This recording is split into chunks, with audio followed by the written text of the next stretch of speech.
Depuis que j'ai découvert les shafts multimatériaux, j'ai l'impression de faire un peu une fixette dessus. J'ai eu mon Odyssey 10, que j'ai kiffé très fort. J'ai eu le Wishon, j'ai beaucoup aimé, mais je l'ai quand même mis de côté parce que les performances n'étaient pas au rendez-vous. En tout cas, ça ne m'allait pas. J'ai même essayé mon petit multimatériau en bois que j'aime bien. C'est bon, c'est un délire.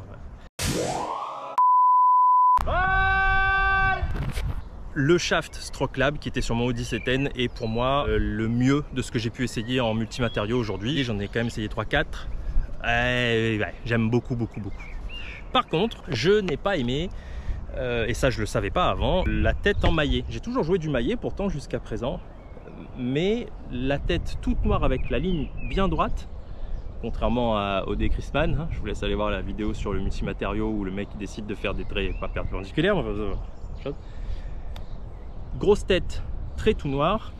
Quand je suis en haut de mon backswing, on est censé être en train de regarder la balle, voilà, de ne pas bouger la tête. Et ben, ça me fait bizarre dans les yeux. Je suis incapable de vous dire pourquoi ni comment, mais ça me fait bizarre. La tête remonte et il y a bizarre. Du coup, je me suis dit, ça serait bien d'avoir le même shaft, parce que le shaft, je l'ai kiffé, et d'avoir une tête un peu plus petite. Du coup, j'ai fait formule magique. Hey, on retrouve un shaft Stroke Lab de chez Odyssey, mais ce coup-ci avec une tête double wide et avec en plus le hinge. Oui, parce que sur le Odyssey 10, l'autre truc que j'aimais pas, c'était l'insert white hot. C'est vraiment tout doux, mais c'est pour moi un peu trop doux. Et puis ça me permet de garder le fameux shaft multimatériaux avec toujours le poids ici et les deux poids en bas que je peux changer à volonté si je décide de faire quelque chose d'un peu plus orienté poids en tête ou pas. Voilà. Ça reste les critères que j'avais qui m'ont fait arriver vers le Odyssey 10 et qui aujourd'hui me font tester le triple track double wide.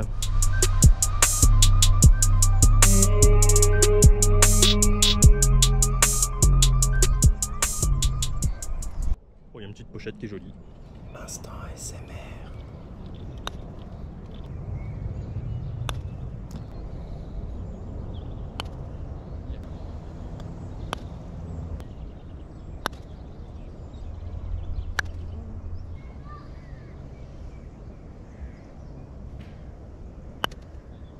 Je trouve que là on commence à se rapprocher vraiment beaucoup du putter que je kiffe. On a un sérieux feeling. J'aime beaucoup le fait d'avoir les poids et que je puisse les changer si jamais l'envie me prend. On est toujours sur le shaft multimatériaux avec une répartition des poids qui, je sais pas par quelle magie, fait que j'ai une super sensation. Le bruit est sympa, même s'il est feutré, le bruit est sympa. Et alors le système triple track, je ne connaissais pas. Si vous aimez aligner votre balle, c'est pas mal. C'est vraiment pas mal, c'est mieux que le trait parce que quand on a le trait, on n'a jamais le trait pile au-dessus de la balle. Il y a toujours un moment où on a la balle qui est un peu comme ça ou comme ça et donc le trait il est soit un peu plus bas, soit un peu... Enfin bref, voilà, il y a toujours un moment où c'est un peu bizarre. Là sur le système triple track, on a vraiment les trois alignements avec les couleurs différentes. Si vous aimez aligner votre balle, je trouve que c'est très bien. On a la tolérance, ça accroche plus mes yeux en haut du backswing. La tête est quand même en double wide pour avoir une glisse si jamais ça arrive de gratter. Ça m'arrive encore quelques fois, j'ai toujours pas compris pourquoi, mais ça m'arrive un peu. Donc là ça glisse quand même un peu. Voilà, c'est pareil, hein. Donc là sur les dernières vidéos que j'ai faites, j'ai trouvé que je continuais ma saison avec les EQ1 Inix parce que c'était un vrai gros kiff. Et ça va être lui le putter, hein. Voilà. J'aime bien quand j'essaye des putters qui me donnent une belle performance, une belle sensation et que ça marche bien.